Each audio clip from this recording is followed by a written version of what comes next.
जय हिंद दोस्तों, मैं हूं आपका दोस्त केवी और हम लोग आरआरबी एनटीपीसी का 2016 में जो एग्ज़ाम हुआ था उसमें पूछे गए जीके और करंट अफेयर के प्रश्नों को डिस्कस कर रहे थे। तो कल हम लोगों ने 6 अप्रैल 2016 के शिफ्ट 2 में जो पेपर हुआ था उसको डिस्कस किया था और आज की इस वीडियो में हम 6 अप्रैल 2016 को शिफ्ट 1 में जो पेपर हुआ था उसको डिस्कस करने वाले हैं। तो इसीलिए पूरा वीडियो बहुत ही ध्यान से देखिएगा और इस वीडियो का मुख्य रूप से उद्देश्य यही है कि आपको ये पता चल सके कि कौन से टॉपिक एनटीपीसी के दृष्टिकोण से महत्वपूर्ण हैं। क्योंकि अगर आप YouTube पे देखेंगे तो बहुत सारे तो ऐसे चैनल हैं जो कि एनटीपीसी के नाम पर कुछ भी पढ़ा रहे हैं। तो इसीलिए स्वयं यहाँ पर इतने जानकार आप बनिए कि आपको कम से कम ये पता चले कि कौन सी चीज़ आपको एनटीपीसी के लिए पढ़नी है या फिर कौन सी चीज़ छोड़नी है। तो सामान्य जागरूकता की बात करते हैं, यानी कि जो हमारा जीके, जीएस या फिर जीए या फिर जो करंट अफेयर का सेक्शन है, इसमें आपके पूछे जाएंगे 40 प्रश्न और वही 40 प्रश्न जो शिफ्ट 1 में पूछे गए थे उनको हम लोग यहाँ पर देखेंगे, जिससे आप अनुमान लगा सकते हैं कि किस प्रकार से आपकी तैयारी को आगे ले जाना है। तो चलिए पहले प्रश्न के साथ में शुरुआत करते हैं। जीवों और पर्यावरण के बीच अन्योन्य क्रिया के वैज्ञानिक विश्लेषण और अध्ययन को क्या कहा जाता है? तो इसे हम लोग कहते हैं पारिस्थितिकी यानी कि इकोलॉजी। बैडमिंटन के खेल में निम्नलिखित में से कौन सा एक हार्ड हिट ओवरहेड शॉट है जिसमें शटल के प्रतियोगी के पाले में तेजी से नीचे की ओर हिट किया जाता है? तो ये आपका होता है स्मैश। जैसे आपने स्मैश शब्द सुना होगा क्रिकेट में भी, जब किसी भी बल्लेबाज के द्वारा बहुत ही तेजी के साथ में गेंद को हिट किया जाता है तो उसे कहते हैं स्मैश। तो उसी प्रकार से इसको बैडमिंटन में भी स्मैश के नाम से जाना जाता है। तो यहाँ पर आपने देखा कि जो हमारे खेल से संबंधित जीके है वह आपकी परीक्षाओं के लिए काफ़ी ज़्यादा महत्वपूर्ण है। आधुनिक प्रिंटर की जो गति होती है इसको मापने के लिए निम्नलिखित में से कौन सी इकाई का प्रयोग किया जाता है? तो ध्यान देखिए, यहाँ पर पूछा गया है आधुनिक यानी कि जो हमारे मॉडर्न प्रिंटर होते हैं। तो जो पुराने प्रिंटर होते थे यानी कि इम्पैक्ट टाइप वाले प्रिंटर, उसमें आपके काउंट किए जाते थे लाइन पर मिनट यानी कि पंक्ति प्रति मिनट। लेकिन अब जो आपके मॉडर्न टाइम के प्रिंटर हैं इसमें पेज पर मिनट यानी कि पृष्ठ पर मिनट को मेजर किया जाता है। तो इस प्रश्न का ऑप्शन सी करेक्ट होगा। निम्नलिखित में से कौन सा स्टेम सेल का एक प्रकार नहीं है? तो यहाँ पर पूछा गया है नहीं है, लेकिन मैंने जहाँ तक देखा तो इसमें मुझे सारे ही स्टेम सेल के एक प्रकार लगे हैं। अगर आपको लगता है कि इनमें से कोई स्टेम सेल नहीं है तो वह आप नीचे कमेंट में बता सकते हैं। बायोलॉजी मेरी बहुत ज़्यादा अच्छी नहीं है, ना ही मैं बायोलॉजी बहुत ज़्यादा पढ़ा हूँ, तो इसीलिए मैं इसके बारे में बहुत ज़्यादा अच्छे से आपको नहीं बता सकता। अगला प्रश्न है, महान सम्राट अशोक किस वंश के थे? तो ये तो आप सभी को पता होगा, ये मौर्य वंश के शासक थे। और अगला प्रश्न है कि जो मुगल सम्राट थे शाहजहां, इन्होंने किसका निर्माण करवाया था? तो जामा मस्जिद का निर्माण इनके द्वारा करवाया गया था। अगला प्रश्न, श्रीलंका यानी कि जिसका नाम उस समय सिलोन था, बात हो रही है डोमिनियन ऑफ सिलोन की। तो जैसे हमारा देश 1947 में आज़ाद हुआ था उसी प्रकार से श्रीलंका अंग्रेजों से 1948 में आज़ाद हुआ था और 1949 में चीन देश में गृह युद्ध समाप्त हुआ था। उसके बाद में भी चीन एक स्वतंत्र देश बना था। तो तीनों एक क्रम से हैं, यानी कि 1947 भारत, 1948 श्रीलंका और 1949 चाइना। तो श्रीलंका का प्राचीन नाम सिलोन था, ये भी आप यहाँ से ध्यान रखिएगा। वैज्ञानिक नाम होमो सैपियंस का अर्थ क्या होता है? तो होमो सैपियंस का अर्थ होता है वाइज मैन यानी कि बुद्धिमान आदमी। तो इस प्रश्न का ऑप्शन सी करेक्ट होगा और इसका ऑप्शन ए करेक्ट होगा। अगला प्रश्न है, निम्नलिखित में से किस देश को 2011 में स्वतंत्रता प्राप्त हुई थी?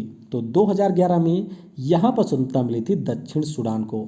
तो यहाँ पर यानी कि जो सूडान देश था वहाँ पर भी गृह युद्ध जैसे हालात थे और उसके बाद में फाइनली जाकर के 2011 में साउथ सूडान नाम से एक नया देश अस्तित्व में आया था।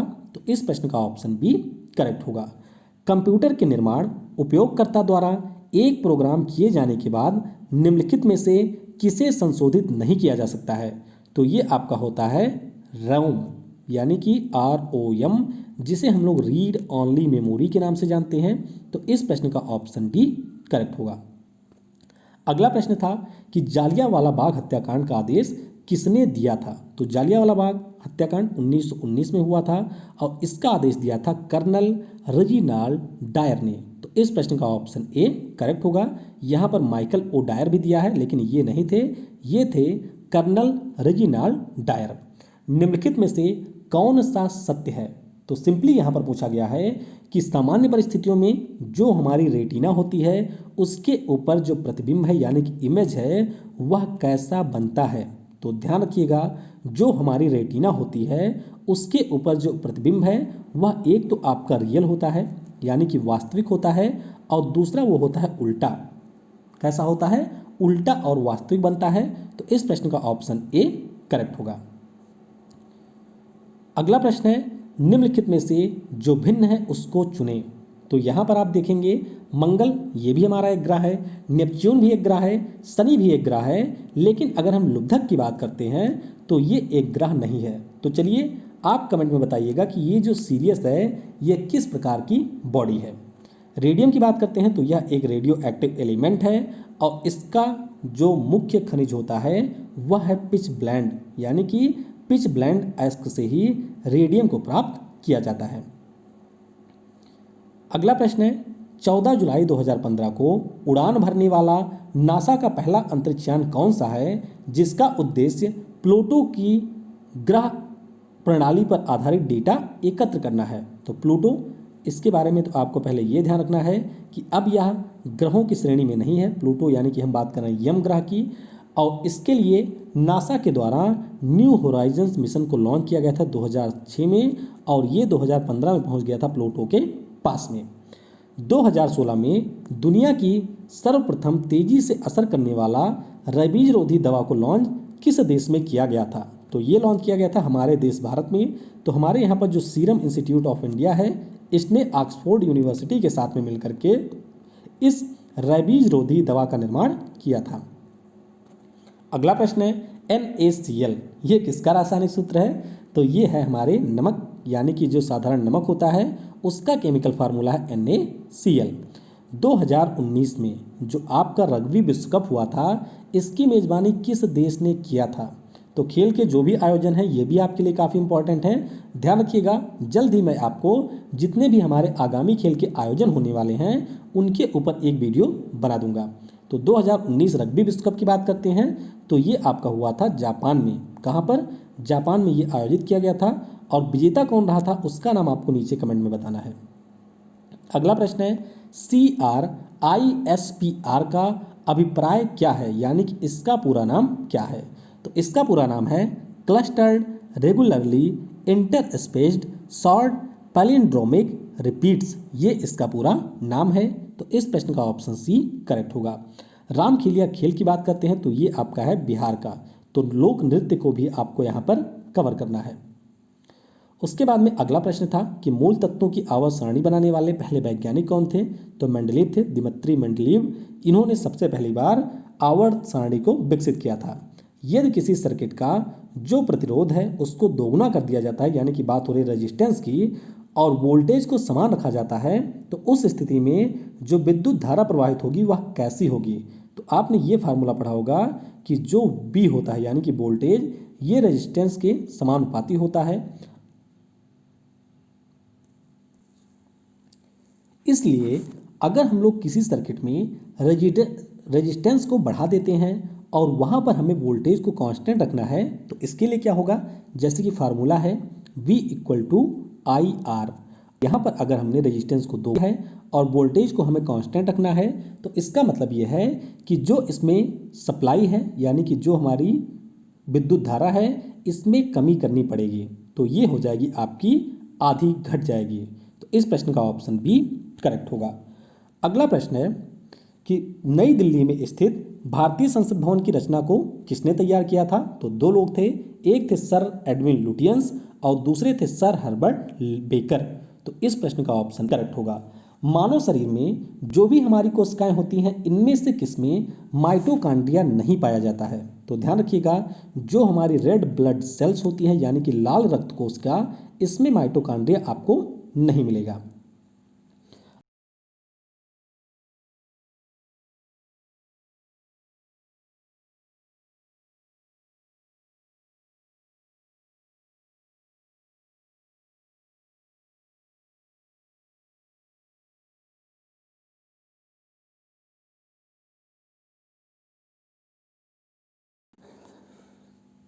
किस प्राणी के जीनोम को नवंबर में प्रकाशित किया गया था जो 10 वर्ष तक बिना भोजन पानी के जीवित रह सकता है और मार्स पिगलेट के रूप में जाना जाता है? तो ध्यान रखिएगा, हमारे पृथ्वी का सबसे ज़्यादा आप कह सकते हैं स्ट्रॉन्गेस्ट ये प्राणी होता है और इसे हम लोग कहते हैं टार्डीग्रेड। क्या नाम है? टार्डीग्रेड, या फिर इसे हम लोग वाटर बियर के नाम से भी जानते हैं। तो ये आपका ऐसा एक प्राणी है जो कि 10 वर्षों तक बिना भोजन और पानी के जीवित रह सकता है। निम्नलिखित में ग्रहों में से किसके पास कोई भी उपग्रह यानी कि चंद्रमा नहीं है? तो दो आपके ऐसे हैं, एक तो बुध है, दूसरा हमारा शुक्र है यानी कि मरकरी, और जो हमारा शुक्र है इसके पास में कोई भी मून्स नहीं है। तो इस प्रश्न का ऑप्शन सी यानी कि शुक्र करेक्ट होगा। और ध्यान रखिएगा, हमारे सौरमंडल में शनि ऐसा ग्रह बन गया है जिसके पास में सबसे ज़्यादा उपग्रह हैं। तो इसके पास में कुल है 82। मंगल के बारे में आपको पता ही होगा, 2 है इसके पास में, डीमोस और फोबोस। अगला प्रश्न है, भारत के प्रधानमंत्री के पद हेतु नामित किए जाने के लिए किसी व्यक्ति की न्यूनतम आयु कितनी होनी चाहिए? तो इस प्रश्न में मुझे लगता है इसको पूछना चाहिए था कि नामित होने के लिए न्यूनतम आयु कितनी नहीं होनी चाहिए, लेकिन इसने प्रश्न को उल्टा पूछ दिया है। क्योंकि अगर कोई व्यक्ति लोकसभा का सदस्य है तो उसकी मिनिमम आयु कितनी होनी चाहिए? 25 वर्ष। तो लोकसभा का सदस्य हो गया, 25 वर्ष आयु हो गई, तो फिर वह आसानी से पीएम बन सकता है। तो इस प्रकार से इस प्रश्न का ऑप्शन बी करेक्ट हो जाएगा। 30 वर्ष का है और राज्यसभा का सदस्य तो भी वह पीएम होगा, और 30 वर्ष का है और लोकसभा का सदस्य तो भी वह पीएम हो सकता है। केवल पहली क्राइटेरिया यहाँ पर पूरी नहीं होती है, यानी कि 25 वर्ष में कोई व्यक्ति राज्यसभा का सदस्य नहीं हो सकता है। बाकी ये सारी क्राइटेरिया पूरी होती हैं, और अगर इनमें से कोई भी एक पूरा होता है तो वह व्यक्ति भारत का पीएम बन सकता है। 2013 में प्रक्षेपित किया गया भारत का पहला विशेष रक्षा उपग्रह निम्नलिखित में से कौन सा था? तो ध्यान रखिएगा, ये था आपका GSAT-7। क्या नाम था? GSAT-7। इसे इसरो ने लॉन्च किया था। अगला प्रश्न है, महिलाओं ने पहली बार किस वर्ष ओलंपिक खेलों की सभी प्रतिस्पर्धाओं में हिस्सा लिया था? तो ओलंपिक खेल इसकी शुरुआत हुई थी 1896 में ग्रीस की राजधानी एथेंस में, लेकिन जो हमारा पहला ओलंपिक खेल हुआ था इसमें महिलाओं ने हिस्सा नहीं लिया था। तो ओलंपिक खेल और भारत, इसके अलावा ओलंपिक खेल के ऊपर भी मैं एक सेपरेट वीडियो बना दूंगा, क्योंकि ओलंपिक खेल या फिर जो इस प्रकार के खेल होते हैं उनसे प्रश्न अक्सर पूछे जाते हैं। तो ध्यान रखिएगा, 1900 में पहली बार महिलाओं ने हिस्सा लिया था। बाह्य अंतरिक्ष, और ये हुआ कहाँ पर था? तो ये हुआ था पेरिस में। बाह्य अंतरिक्ष में यात्रा करने वाला पहला मानव कौन था? तो USSR के यूरी गागरिन, ये बाह्य अंतरिक्ष यानी कि स्पेस में पहुंचने वाले पहले व्यक्ति थे, और नील आर्मस्ट्रांग ये पहुंचे थे पहली बार चंद्रमा पर। अगला प्रश्न है, भारतीय बाघों की घटती आबादी के संरक्षण के लिए शुरू की गई भारत की सर्वाधिक प्रसिद्ध वन्यजीव संरक्षण योजना प्रोजेक्ट टाइगर कौन से साल शुरू किया गया था? तो ये शुरू किया गया था 1973 में। ध्यान रखिएगा, और 1992 में शुरू किया गया था प्रोजेक्ट एलिफेंट, और इस वर्ष 2020 में भारत सरकार के द्वारा प्रोजेक्ट लायन और प्रोजेक्ट मोर भी शुरू किए जाने की घोषणा की गई है। ब्रह्मपुत्र नदी की बात करते हैं तो ये आपकी चीन, बांग्लादेश, भारत से जाती है, नेपाल से होकर के ये नहीं गुजरती है। अगला प्रश्न पूछा गया था कि भारतीय संविधान में उल्लिखित आपातकालीन प्रावधान किस देश के संविधान से लिए गए थे? तो ये हमने लिया था कहाँ से? जर्मनी से। तो इस प्रश्न का ऑप्शन सी करेक्ट होगा। निम्नलिखित भारतीय राज्यों में से किसमें केसर की खेती की जाती है? तो केसर, जिसे GI टैग भी मिल चुका है, और इसकी खेती होती है आपके जम्मू कश्मीर में। अगला प्रश्न, निम्नलिखित में से कौन सा जल प्रदूषण का कारण नहीं है? तो यहाँ पर अगर हम लोग देखते हैं तो समुद्री डंपिंग और तेल फैलना ये जल प्रदूषण का कारण होता है। घर का कचरा भी होता है, क्योंकि ये भी हमारे जो सीवेज होते हैं या जो भी गड्ढे होते हैं, तालाब होते हैं, उनमें जाते हैं, लेकिन तट के ऊपर मछली पकड़ना ये जल प्रदूषण का कारण नहीं होता है। इस एमनी पत्रकार को, राजनेता को मानव अधिकारों के क्षेत्र में उसके योगदान के लिए 2011 में नोबेल शांति पुरस्कार से सम्मानित किया गया था। तो आप देख सकते हैं 2016 का पेपर है और नोबेल पुरस्कार पूछा जा रहा है 2011 का। तो कुल मिलाकर के 3 लोगों को यह पुरस्कार मिला था। किसको किसको? एक तो आपकी थी एलन सर्री, उसके बाद में शरीन इबादी थी, और लवाकुल करमान थी। तो लवा सवा कुल जो कुर्बान थी ये आपकी थी यमन की। बाकी इन दोनों की बात करते हैं तो ये दोनों महिलाएं थी लाइबेरिया की। तो इस प्रश्न का ऑप्शन बी हमारा करेक्ट होगा। तो इस तरीके से जो भी प्रश्न आपके पूछे गए थे उन सभी को मैंने डिस्कस किया। किसी प्रश्न में कोई डाउट है तो वह आप नीचे कमेंट में पूछ सकते हैं। इसकी जो पीडीएफ होगी वह आपको 1 से 2 दिनों के भीतर वेबसाइट के ऊपर मिल जाएगी, तो वहां से आप इसको डाउनलोड करके प्रैक्टिस भी कर सकते हैं। Thanks for watching. जय हिंद, जय भारत, और सबसे जरूरी, पढ़ेगा भारत तो बढ़ेगा भारत।